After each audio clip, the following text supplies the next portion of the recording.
And the Finance Minister, Dr. Cassiel Ato Forson, is expected to present the 2026 mid-year budget review to Parliament today.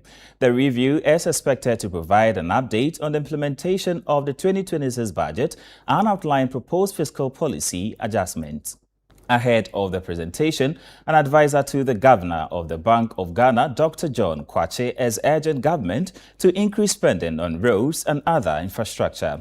Speaking to Citi News, Dr. Kwakye called for improved domestic revenue mobilization to create more fiscal space for developmental projects, arguing that sustained investment in infrastructure is critical to strengthening the economy.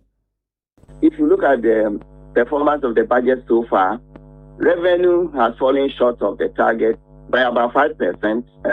But if you look at the expenditure side, expenditure has even been compressed more, 20%, I think, below the budget. And well, this is, I think, a strategy by government, to build reserves for future payment of future, obligations, debt obligations, and so. But going forward, I expect that government will do more to mobilize, increase its revenue, and then also maybe step up the expenditure, especially capital expenditure, because there's a need to support the real sector of the economy. We see that infrastructure deficit is very high.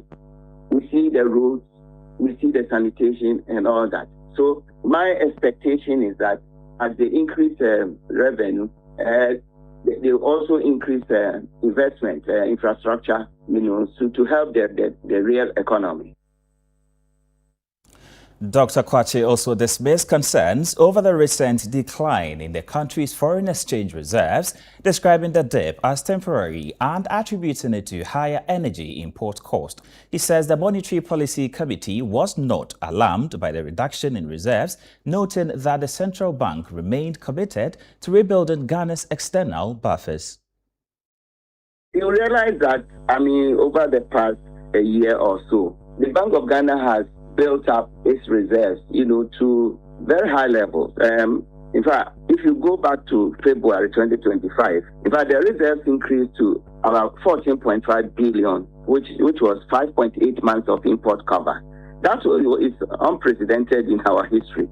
And it's partly due to the goal for reserves, policy. And then also, we benefited from external inflows, high external inflows from gold, cocoa, remittances, and so on. Now, the recent decline in the reserves from 5.7 months of import cover to 5, it's due to the high payments, energy-related, payments, because oil prices went up, and therefore we have to sell more foreign exchange to the oil companies, to buy the oil. So it is just it's a temporary, dip. And the government also had to make some payments, Eurobond payments, and so on. So it's a temporary dip.